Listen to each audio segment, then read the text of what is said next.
Good morning, YouTube. High Mileage Rider here. Out on a beautiful October 24th morning. It's about 10:45 in the morning, plus 8 degrees. Little overcast, but a gorgeous day of riding ahead of us. It's always better to be riding than to be at work. Speaking of work, things just worked out today that there wasn't a lot of work going on this afternoon, so I was able to take the day off in order to enjoy this one last kick at the cat. Now, I know I've said this a couple times. I think this will be my second video since I said this is the last fall ride, but beggars can't be choosers, so you gotta take advantage of the weather when it comes. I went out about 2 weeks ago with David, who has the 2018 Goldwing DCT, and his girlfriend, Jeannie.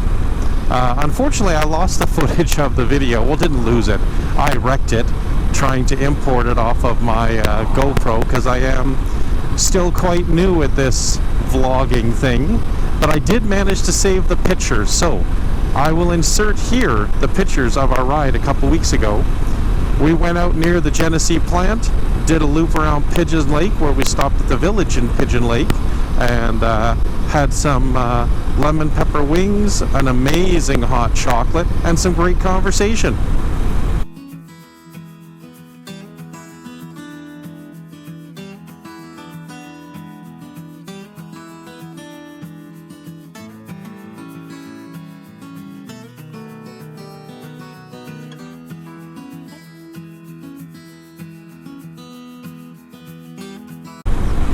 We headed from there out to Wetaskiwin and picked up some stuff that Jeannie needed, and then headed back to Edmonton. It wasn't a really long ride, but it was a beautiful ride. The weather was great.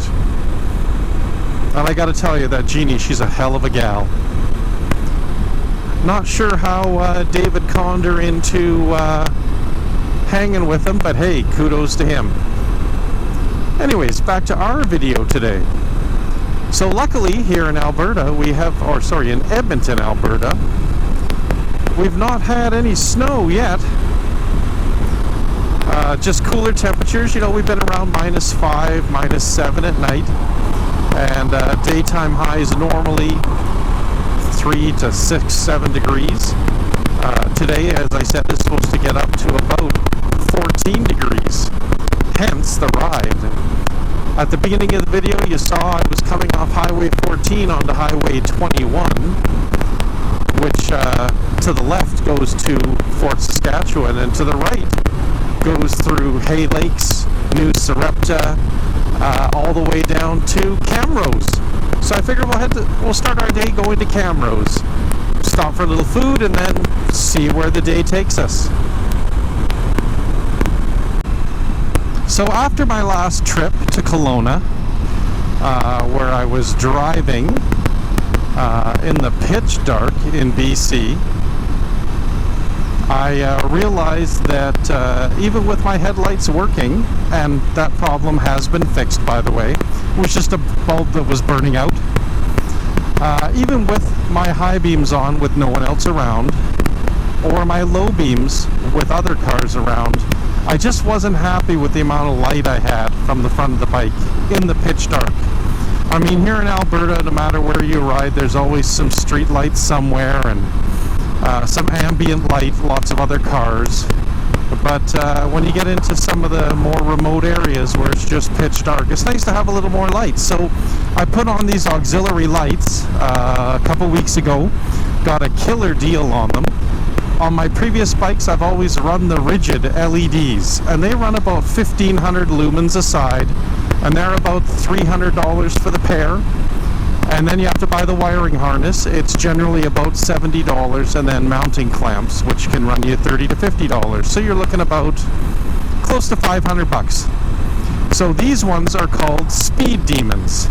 And these Speed Demons are exactly the same shape, exactly the same dimensions, made of exactly the same materials as the rigid LEDs, as far as I can tell. I got them at Riverside Suzuki, where I bought my bike.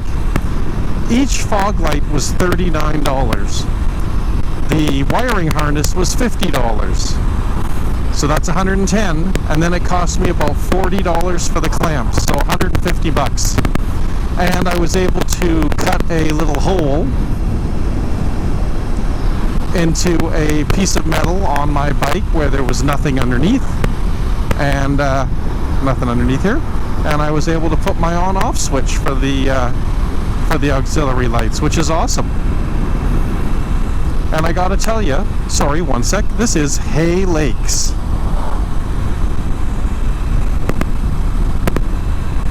I have to tell you, they're nice and bright. They're actually brighter than the rigid LEDs. Again, these are called Speed Demons.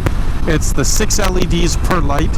These are the spotlights, so I went for distance rather than width of the beam. And they put out 1930 lumens per side. And I have not had a chance to ride in the pitch dark, but I know in my garage, when I turn off all the lights and then turn them on, it's like a supernova in the garage. So I'm sure they're going to provide more than enough light for me. And even more importantly than that, I've had my wife driving in front of me, and she said they are bloody bright. So it means I will be seen, or have a better chance of being seen. So yeah, that's the newest addition to my bike. Next towns are Armenia and then Camrose. So here we are in Hay Lakes, and this is Dar and Marv Schultz's place, and it looks really cool having the two guys, guy and gal, holding up the hay bales. And it's a great backdrop for my motorcycle.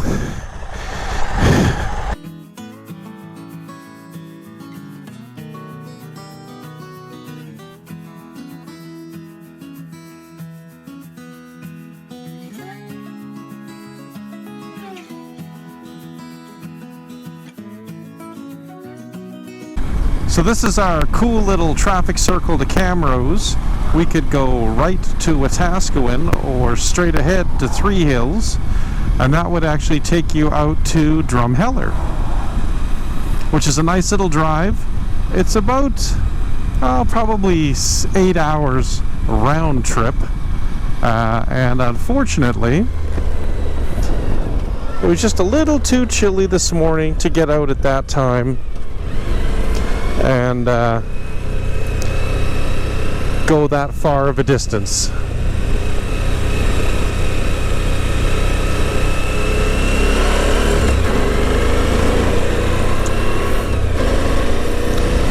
Next stop, Camrose. Welcome to Camrose. Cool little town. Often if we don't have a lot of time for a longer ride, we'll head out here because it's about 95 kilometers to get here from Edmonton. We stop and have a little snack and then head back. Back, of course, going a different route than we did getting here. Not sure how many people live in Camrose, but I'll stick it in the video so you can see.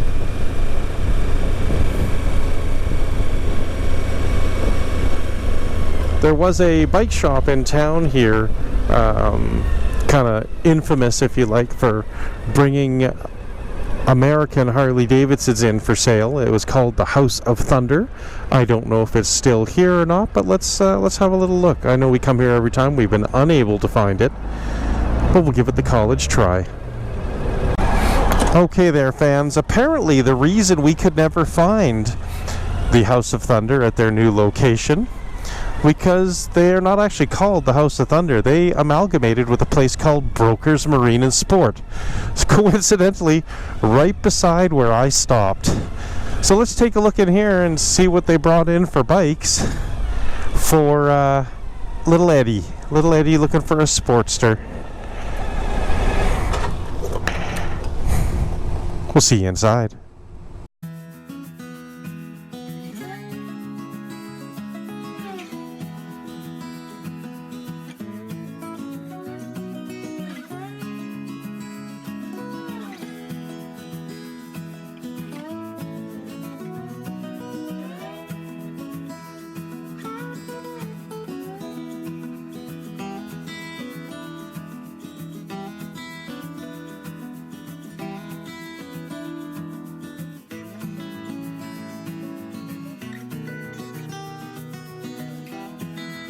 So now we're going to head back to Edmonton on the first part of our loop as we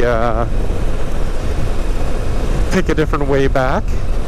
And then once I get back to Edmonton, I'm going to head out again. I'm probably going to go through Genesee, out towards Drayton Valley, and then Genesee and back to Edmonton again. It's temperature's risen up to 9-10 degrees. The sun is starting to come out. It feels much warmer, so we're just going to keep riding till we run out of daylight.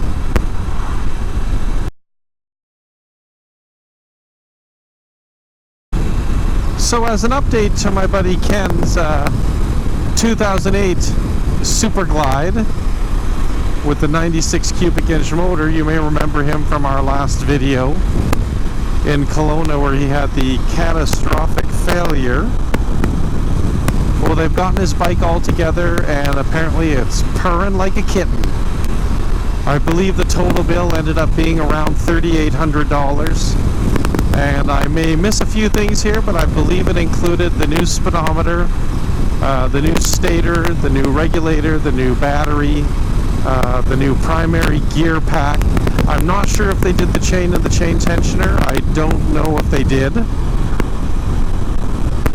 Various electrical components, and then of course they had to dyno it and make sure everything was running.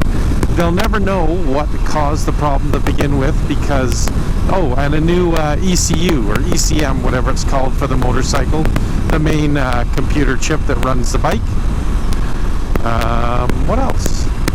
Some other parts. Anyways, $3,800. It's running like a champ, and he's hopefully going to go be able to pick it up next month, bring it back home, put it to bed in his garage, and he'll be ready for riding next year. I know he said in the spring when he gets out, he's going to try in the first month or so to put a good 2,000, even 3,000 kilometers on the bike, push it hard, put it through its paces, make sure there's no issues, then relax through the summer with his normal riding, and he'll be ready for when we go to Sturgis next August. In keeping with the theme of Sturgis, you may have noticed in a couple of the pictures that I've put up from this ride today that I'm not wearing my Bumblebee mesh jacket, my Olympia Moto Sport. It was a little chillier this morning and nothing cuts the wind like leather. So today I'm wearing my full leathers, the leather pants, leather jacket, and leather vest. Let's see if you can see a picture here.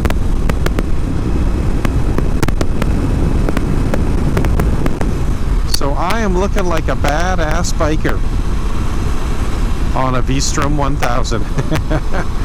When I pull into places, I'm sure people will shake their heads when I get on this bike. They're probably looking for the Harley or something for me to jump on. For me, I think I've pretty much decided that I'm going to get myself a new Kawasaki Voyager. I really do like the trunk, having that extra space, especially on long trips if we camp.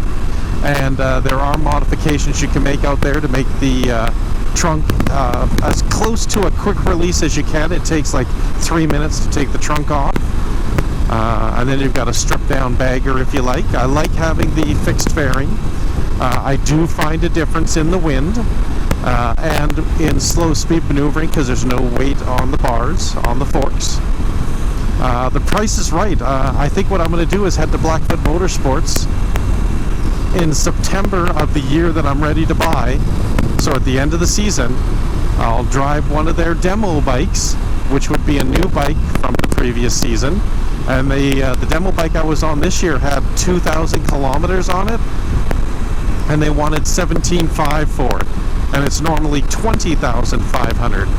So if I paid $17,500 and then put all the stuff on it that I wanted, including an extra warranty, I'd be at about $20,000, which would be absolutely perfect for price. And I haven't found a bike yet that has as smooth a ride, a nice balance between power, braking, handling, and storage and looks.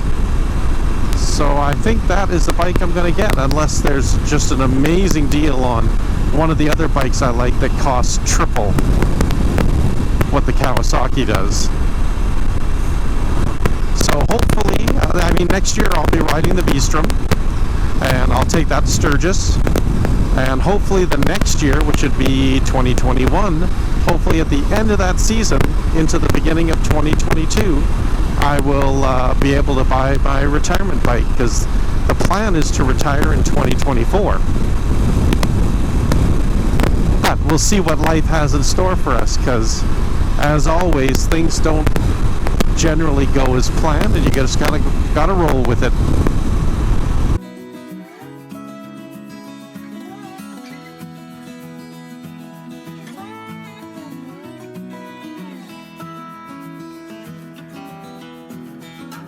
So we're going to do something a little different this afternoon.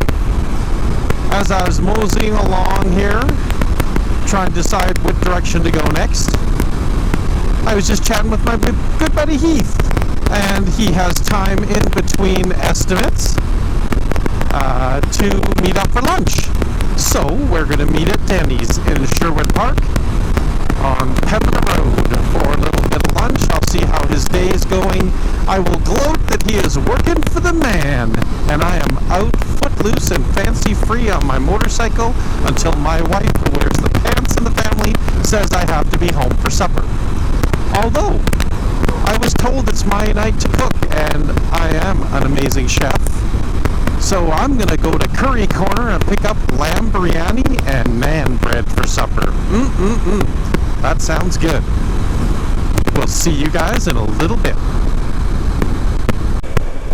So we're attempting to meet Heath at the Denny's in Sherwood Park, and I'm trying to follow my GPS, but it had a slight schizoid embolism. As I was coming in off of the Henday, every single road became purple, and it had arrows saying go everywhere. So we had to make an educated guess and come in on the road for Sherwood Park Freeway and just see what it did after that. But it seems to have calmed down now and seems to tell me that I'm 4 kilometers away, which is good, because I could eat a horse. I am so hungry.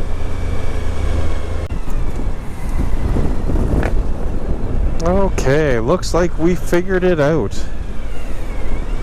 It is way in the middle of freaking nowhere. But we made it. And look at that. Speaking of illegitimate children,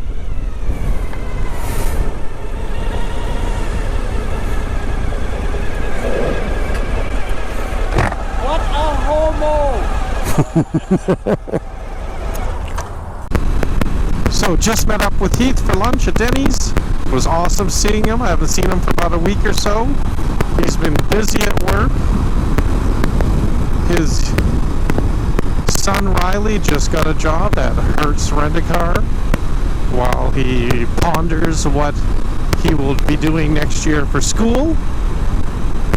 Unfortunately, Heath had a lot of appointments today, as I was saying, so he couldn't get out for a ride. So we're going to ride for probably another hour, 45 minutes to an hour, and then I have some errands I have to run on the way home, including picking up dinner. And then it's back to the honey-do list. Putting the winter tires on the Golf now that we have it back. One more run over the lawn to pick up all the leaves with the bag on the lawnmower, because it's supposed to snow in the next day or so, and then it'll probably end up staying. And yeah, so that's about it. So if this is the last ride of 2019, I'm hoping that everybody had a great 2019 season of riding. You were able to get on whatever trips you wanted to do. You had a good time. We'll see you in 2020. Remember to keep the rubber side down and your right hand cranked.